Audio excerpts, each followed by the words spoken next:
Hello everybody. So in a previous video, we spoke and we learned about variables in Python, okay? But that is just about the boilerplate on how to get started with Python. You're just learning the variables, learning all the semantics, in this case, how to comment your code and all these things, string concatenation, and all this stuff that comes within string or it comes into variable scope. But today we're going to go a bit in depth. Okay, there are a lot of people across the entire fleet have been having, they've been doing some APIs or they've been doing some scripts that does something for them, right? I mean, obviously we want, main goal of this entire tutorial will be that me making a script, okay? But usually, how do we go about it?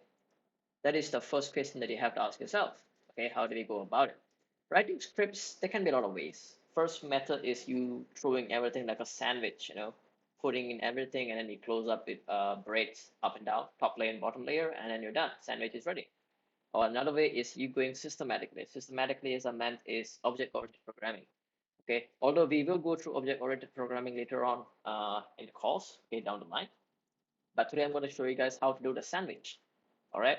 And when you make a script, okay, first things foremost, you have to know what is the time complexity and what is the space complexity. So if you do not know what is the time and space complexity, these are basically data structure algorithms whereby when you develop something, a script or anything that accepts a value or input, okay, it literally has to pass through all the steps. You need to know what is the performance layer or how it's going to perform in terms of your execution of the script and all these things. Okay, so it is quite interesting. So let's get right into how we want to get started. Okay, in this case, our entire fleet of things that is happening. Okay, first things foremost is that you guys need to understand that we're trying to create a script here, a basic script. Okay, and we are going to use a few resources here. All right, a few resources as in how we are going to get all these things apart and then how we are trying to get the data. Okay, first and foremost, make sure you have Python installed, which I've shown in the videos, okay, all the previous videos, and open up your terminal, command prompt, PowerShell, anything, okay, anything of the sort, as you like, okay. Ensure you are in a directory. Okay, in this case, I am in a directory called documents YouTube. Okay, so if I do a pwd, I can find out my Amsterdam path. Okay, I am currently in this folder. You guys can have a folder anywhere as you like, but I kept it in my documents folder. I'm going to create a new directory for the script. Just going to say YouTube script. Okay, I'm going to call it as YouTube script, and let's go into the folder. All right, and at this time, in the previous courses, the previous tutorials, we did go through on how to install VS Code. Yeah, I mean an IDE, right? So VS Code is an IDE that I'll be using throughout everything. And in my real life examples of the real life stuff that I'm doing, okay, in terms of work and all those things, I do use VS Code, and VS Code is being used extensively on every single languages that I write. All right, so in this case, I would suggest you guys to use VS Code, but then if you're not fancying VS Code much, okay, although VS Code has so much of customizations available to it. So if you don't fancy using VS Code, you can use different things like PyCharm, okay, you guys can use NetBeans, all these things, okay, it's up to you. Okay, now we're inside our YouTube script folder, yeah, and this folder currently has nothing. All right, do ALPS, okay, I see nothing here, okay, and I want to open this folder inside my terminal, wait, inside my VS Code, okay, and yeah, now we are inside the VS Code, okay. Once you guys are inside here, right, there'll be a few things. I mean, these are all discovered previously, yeah, there's nothing much difference, okay. So first things foremost, we need to architect, okay, we need to architect how our script is going to perform or what is it going to actually do, okay. That also involves few process, we have to think about few processes and all these things. So how do you go about it? First things foremost is quite easy. All right, since within this tutorial I'm going to show you guys on how to query data from APIs, external public APIs like the MovieDB and all these things. Okay, so we're going to be using MovieDB, but in this case I'm going to show you guys how to get the API keys for it first. Okay, now go back to your what do you call it, browser. You can just type in the movie DB API. Okay, and this is the developer guide for the API error documentation, the movie database. Okay, In this case, you guys can read through on what it has, and then remember that whenever you try to create the API, you need to have an API key. All right, it will not work without an API key. And getting the API key is very simple. All you have to do is create an account. Okay, in this case. All right, so discover examples. There are a few examples that you can use. These are all the API URIs. In this case, you have the movie discover, sort by popularity, and all these things. We will go through some of it, but then if you're trying to extend your script to a lot of different functionalities, then you can go towards how you can do it in most cases. Yeah. Okay. So that now there are a few status codes. You may want to know all the status codes, although I mean if you have been writing APIs, you do know a few status codes that are already there. It's just that the message returned by the status code is a bit different. But that is fine. Okay, but as long as you guys know what's the definition of 200, 501, 401, all this thing, or 404, okay, you guys are good to go. Okay, yep. Okay, now to get an API key, all right, to get an API key, you just have to go to your profile here. Make sure you guys are logged into IMDb or the movie DB. In this case, after that, you go to settings. All right, inside settings. So yeah, this is all the things that we have here in this case. So currently I am in Toronto, all right, Toronto, Canada. In this case, the time zone is automatically detected from my laptop and my IP address. All right, then we have the fallback language, the country, I'm not sure about United States, but it's okay. All right, but then the time zone is automatically detected. All right, that, and then if you go down to APIs, okay, we do have the API key. Okay, this is the API key, although I am publicly exposing this, all right, that is fine. So in this case, this is the API key, and make sure you guys keep it safe, all right? Keep it safe, and then here's an example request that you can do. Okay, you can just copy that, you can just open it in a new tab, then you get some data. And remember that API key parameter is sent via the API, yeah? So if I remove that API key, I get nothing. But if I add it back, I get data. Yeah, that is very simple. And within this key, I mean, within this data, there are a few things make for different this. Okay, they have a few keys here. Adult, is it an adult movie? Adult content, actually. The budget of the movie, the genres, the homepage, IMDb IDs, the language, the overview of the movie, the company that produced the movie, and then the country that the movie was produced from, on, okay, release date and all these things, runtime, and then the revenue of the movie, and the status, in this case, release status. Yep, all this basic stuff that comes within it. Okay, but we do not need to go more a lot. I mean, we don't have to go a lot of depth, but then most things is going to implement it via the script. All right.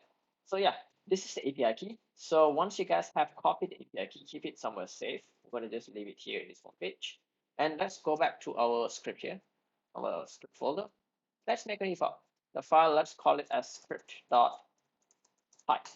Okay, so now we have script.py. Let's at the same time have a requirements file. Okay, remember you have to have requirements file here because you can create a virtual environment. All right, so we have a requirements file.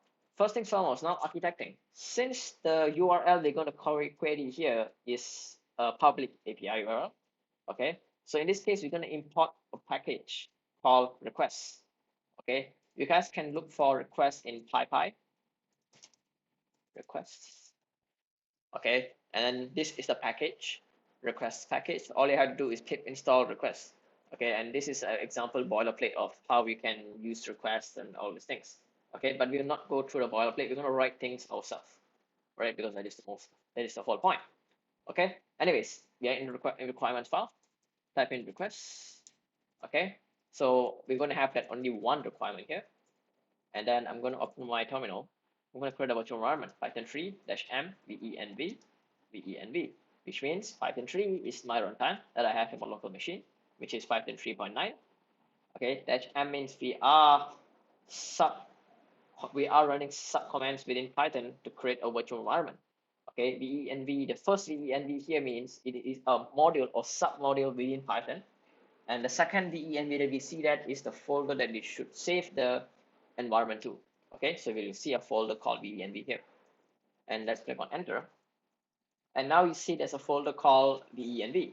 And the reason why, I mean, this is the best thing about VS Code. If you have the Python extension, it will automatically let you know that there is a new environment created. Do you want to select it for the workspace? So I'm going to click on yes. Okay, now it's switched here, 3.9.9, VENV and VENV, which means I'm now using my virtual environment.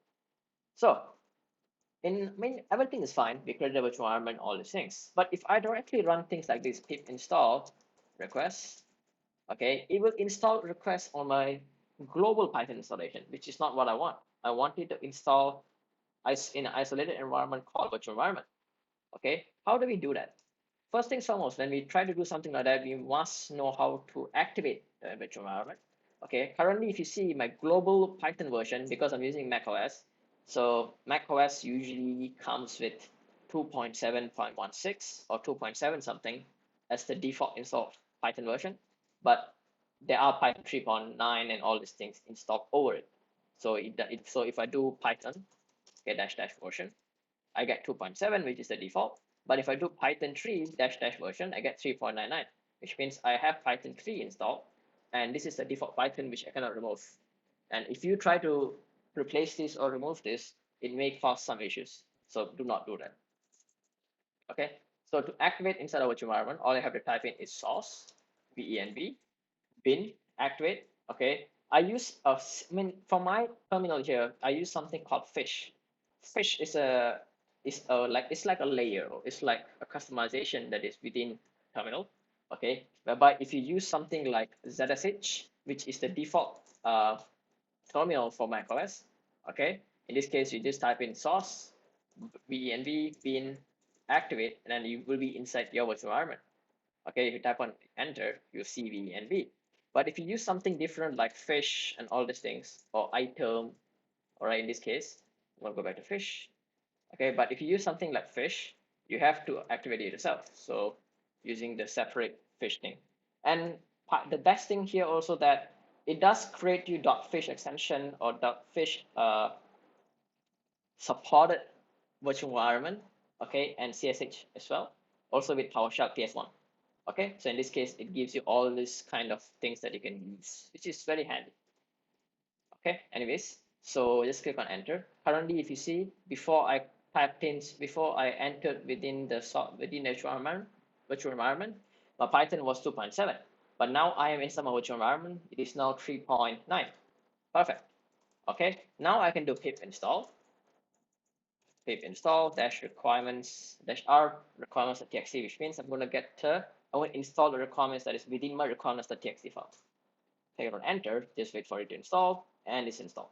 Okay, since I have installed this previously on my different projects and all these things, it is caching all the data within it. But if you are doing this for the first time, then it will automatically download it for you. All right, with certify, child set normalizer, IDNA request, and URL tree. Anyways, okay, so you guys can just close that. Now we are inside here. First things foremost, to import our request, our request library, we just have to import request. Simple as that, right?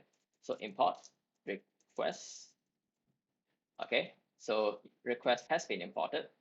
Okay, so I'm just gonna say, like, let's test it out a little bit. I'm just gonna say response. Okay, response equals to that. Okay, I'm just gonna call it as URL equals to that, and I'm gonna get the URL here. Okay, and the first thing is that we want to discover all these images or the movies itself. So now we're going to look. Now is the time where we're going to look, or for me, I suggest you guys to look at the documentation of the API for the MovieDB. Okay, so in this case, we'll be using version 3 of the API, and I'm going to use discover and movie. Okay, discover and movie, whereby API underscore key equals to is the API key that we copied out here, that we had here. Okay, which means this is the full string of the entire discovery of the movies, which means it's going to give you down a whole list of all the movies that is within the platform. So let's test it out. I'm going to say response equals to request dot get is a get is a get thing. Okay, it's a get request. Okay, all I'm later on going to do is print response dot JSON. Okay, so let's try this out. Okay, so this is all it is. Let's keep it simple for now. All right, let's do Python 3 script.py. And there you go. Now we get me a whole list of the entire, what we call it, entire IMDb parts on page 1 and all these things. Okay, and there can be a lot of pages. There are total of 322,000, no, 32,000 pages here. Okay, so if you want to iterate to each and every one of them, you can. Okay, I mean, why not, right? You can. Okay, but we're gonna probably look into 5 for the most. Okay, that. All right, so we have that, the data is inside. Okay, which means we can, at the same time, we can also look into headers. What headers does it give? Okay, we do a header, and I do another response or another request. Okay, I got a header of content type application JSON. How sad is that? Okay, all these things that happens, the servers and allowed cost, origin, paths, and all these things. Okay, that is fine. All these are normal things, and all of these are pointed automatically. And if you remember, or if you notice here, it uses CloudFront. CloudFront is a service by Amazon, so which means that the data that is coming through IMDb is going to be fast because CloudFront serves contents from edge locations. So this is now a bit of Amazon AWS. Okay, so Amazon AWS has a service called CloudFront, whereby it's going to cache all the requests through edge locations across the world. There are literally 260 plus edge locations across the world. So yeah, it's going to be very fast in terms of how our data comes into you. Perfect. So we may not even reach concurrency limit, although they have a 1,000 API request limit a day, but we may not reach all of it. Okay, first thing foremost, API key. Let's remove all of that. API key is the API key that we copied up here. Okay, so I'm going to paste that in. Second, I'm going to call it as URL. I'm going to call it as API URL. Okay, so API URL will be the main API URL here, which is until the slash, until the tree. Okay, so in this case, it'll be like this, the moviedb.org/tree. Okay, let's keep it from there as it is. Okay, and then let's write another function here. Okay, def get movies. Okay, I'm gonna do that, and here, and if you remember here, it auto-completed for me, but I'm not going to accept all of it. Okay, because that is happening due to GitHub Autopilot. So I'm going to disable for Python for now. Okay, and I'm going to call it here. So in this case, I'm going to say like get image list from the movie DB. Okay, I'm going to say request equals to request dot get. Okay, and now we can use concatenation. Okay, that is fine as well. So we have a f string, right? And I'm going to put API underscore URL. Okay, and I'm going to have a flash here, flash. So it's going to be discover movie. Okay, and behind this, we had the key. So in this case, it's going to be API key equals to another bracket here. So it's going to be API underscore key. Okay, perfect. Now we have constructed our request here. Okay, which means API URL discover the movie, I mean the movie sub URI with the parameters of API key. Simple as that. Okay, later on, if you notice from, if we run this API, okay, let's copy this, paste it here, we're gonna do discover movie, then API key. Okay, I'm gonna copy the API key here and paste it here. If you notice, we have a key here called results, and results is a list, and it's iterating through every single records that it needs to show and all those things. So we are targeting this results. Okay, so in this case, what we have to do is, let's say results equals to request.json. Okay, then we're going to call it results. Right, then we're going to return results. Okay, and this is going to return a list.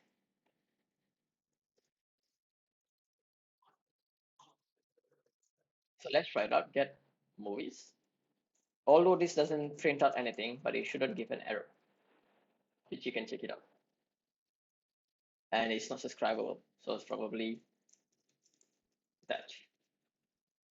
Okay, now it did not give us any error, which means that it was successfully able to get the results key. So now let's see if I print this out. Okay, print get movies, and we get the same data. No worries about that. Perfect. Okay.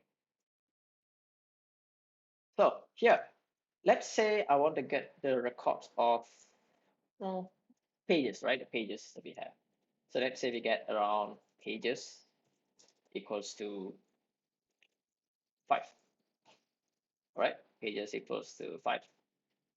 So in this same case, okay, let's say we have our results here. For now, we just do this for index in range from page 1 to pages, which means 5. Okay, so in this case, all we have to do is pass that inside. Okay, move that inside there. And then what we have to do in the end here is page. The thing is called as page underscore URL. No, page underscore number. Let's see. Let's go to developers.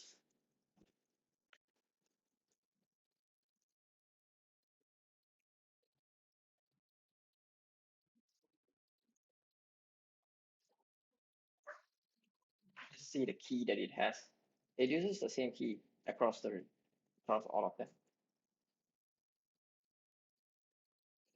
Let's see, get details. Where is more? Where is page? There you go, page. So it's gonna be called as page, okay? And here we're gonna just pass in the index, which means we're gonna get the index of the pages. Okay, then later on, what we're gonna do is let's create a new variable here. We'll call it results. Okay, then all we have to do is request results equals to results plus request JSON results, which means it will start appending the results into each and every one of them. Then we can remove that and we can return that. Okay, and it should only do it if the request status code is equals to 200. Okay, otherwise don't do it. We don't want errors to fly in and out. Okay, then let's do get movies and let's see. It may take some time, okay, because it's trying to get all these records. And yeah, let's do a print the movie. Okay, then I have a count of the amount of movies that's there. Although it's going to now take a twice some time. We have 80 records. Okay, in this case we printed the second one 80, and this is all the movie records. Perfect. Okay, all right, which means we now have already got our movie. Okay, now we can set up a few things, right? First things foremost is that in this request here, in this JSON, okay, there are a few things that comes into play. Okay, first thing is that within this JSON, there are images. Okay, images as in the image IDs. Okay, which is this slash e something. This is the backdrop part. Okay, to access this, there is another API. All right, so in this case, it's going to be image.tm. This is a different domain, yeah. Org dash slash t slash p slash w500, then slash the path of the image. So let's say the path of the image is this. Okay, just paste that in, and we should get the image. So this is the image, and the movie is called as what? The movie is called as Ice Age Adventures of Buck Wild. This looks like Ice Age. Yeah. Well, I don't watch movies, but kind of. Okay. So in this case, that is the correct image.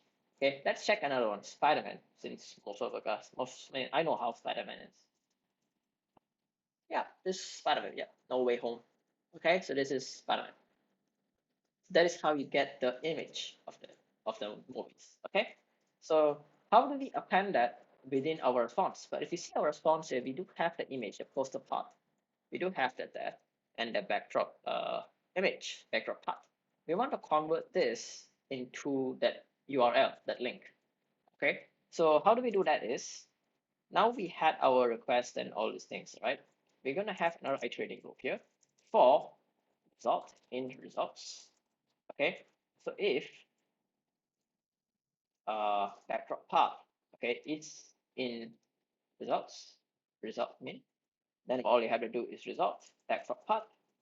Okay, okay, now we can do string concatenation. Okay, okay, so we can have the direct link here, which we had up here. All right, so in this case can be that HTTP. Then all we have to do is here, just take that. Okay, and we just do result backdrop path.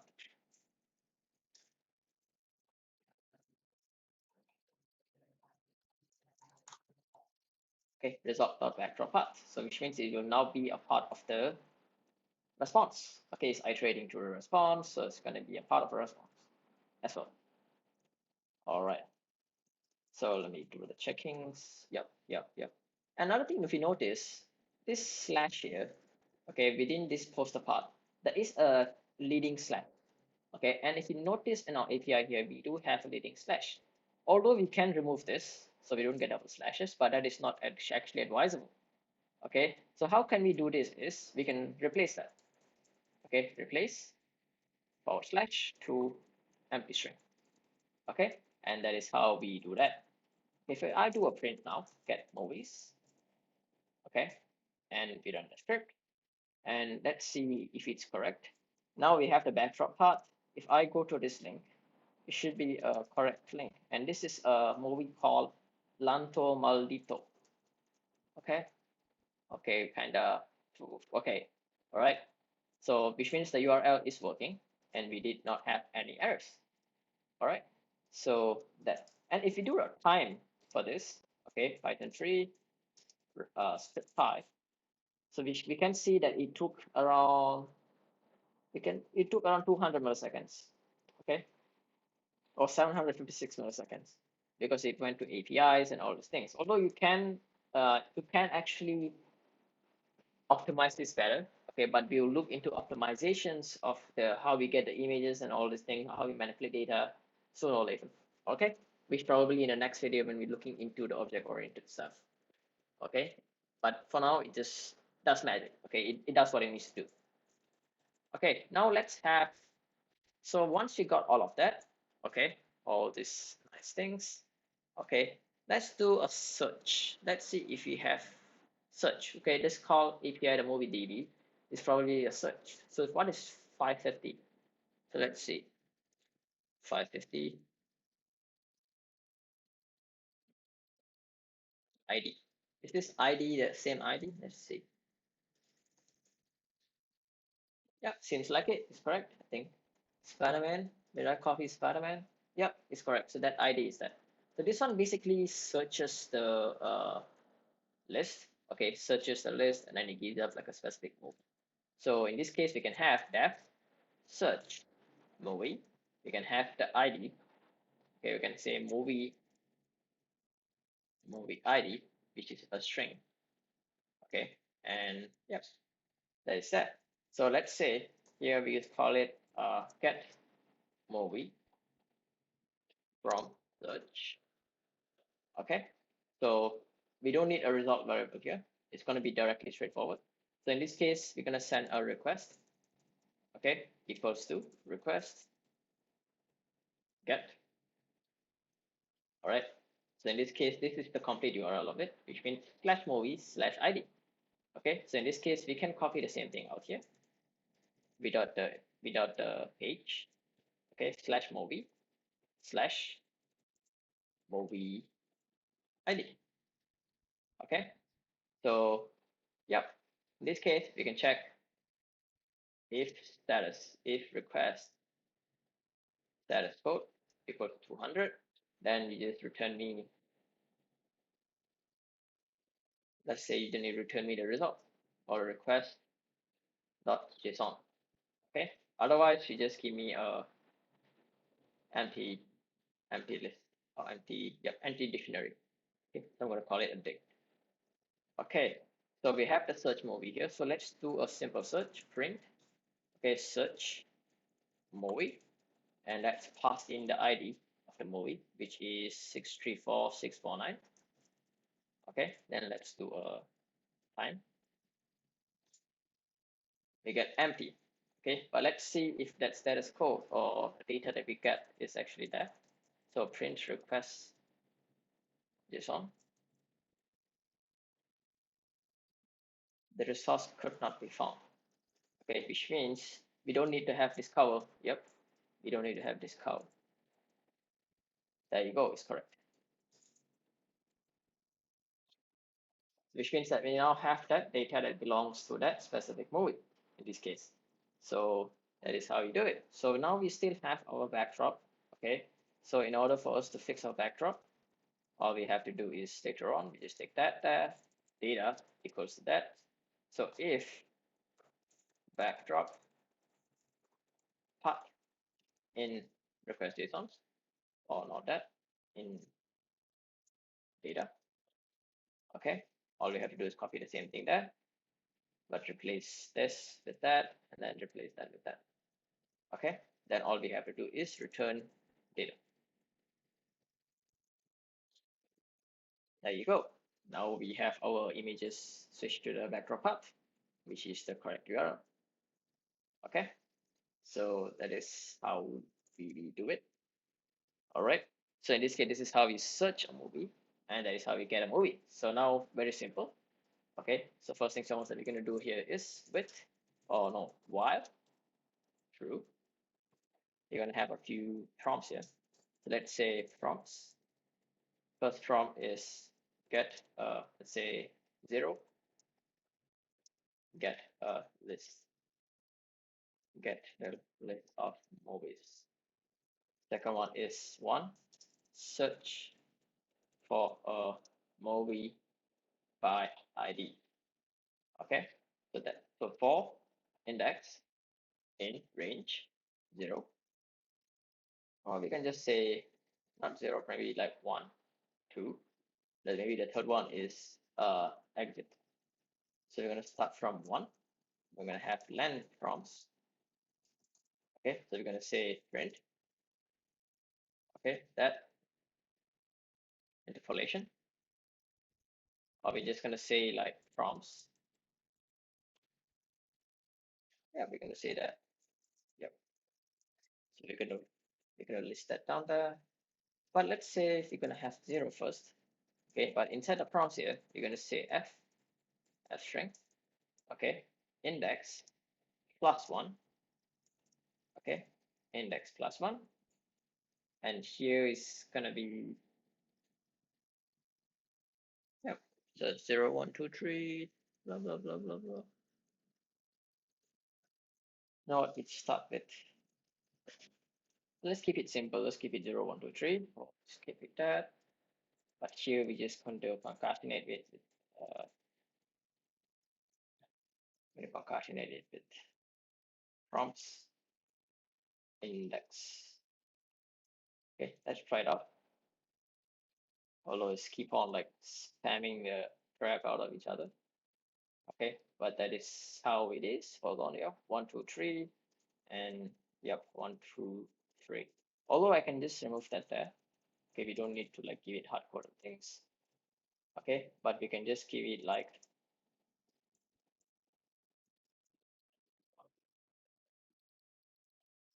or we can just remove that. Okay, just put it here, which means that start prompt.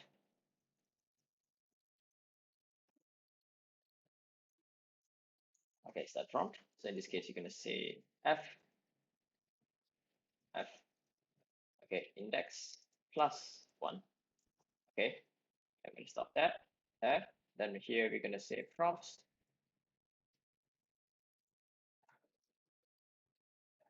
index. Okay, so that should theoretically work. There we go. We have 1, 2, 3, and yeah. So now here is where we handle it. So if now we're going to have input, so we're going to have our option, okay, which is int input enter your option. Okay, enter your option. So if option equals to 1, okay, therefore we just say get movies. Okay, elif option equals to true. Okay, which means at the same time you're gonna get like movie ID, which is int input, which is gonna be str actually, str input. Okay, we're gonna say enter your movie ID. Maybe give it some extra space, just be generous.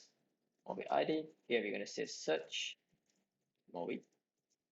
Let's say if movie underscore ID is not equals to empty string, therefore search movie with the movie ID.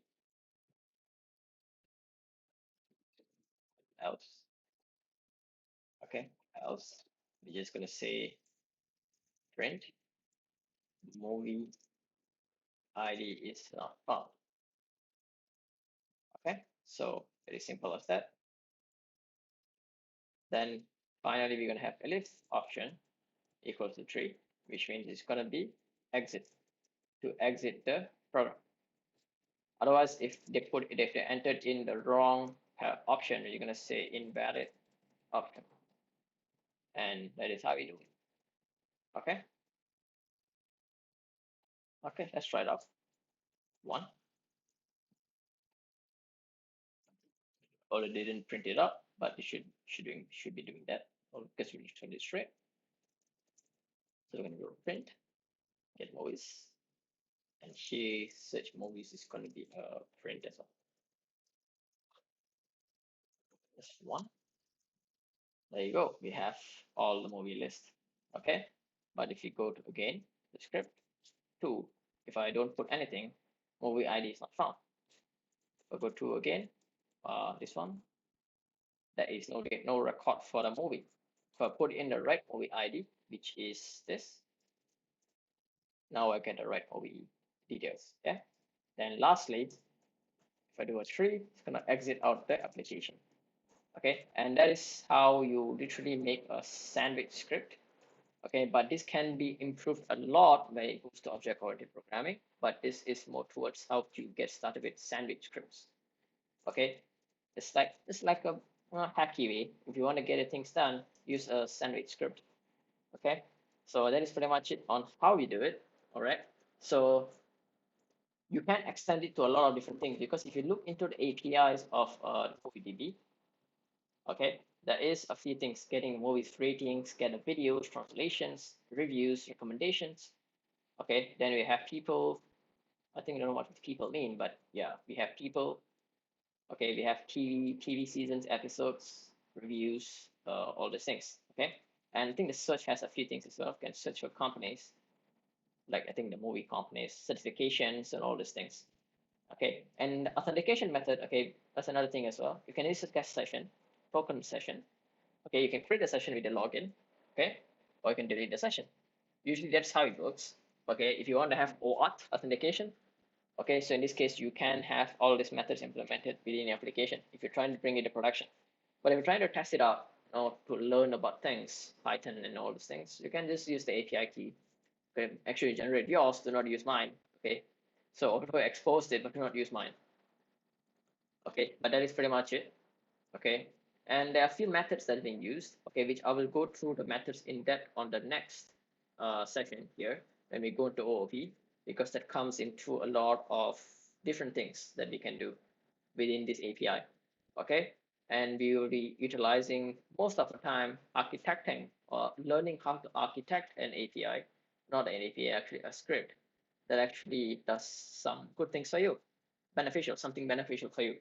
Yeah, although these are very simple. Okay, whatever we did here, getting data, parsing it, and then appending to all the data and whatever it is. Okay, but then there'll be more coming up soon. Okay, so that's pretty much it.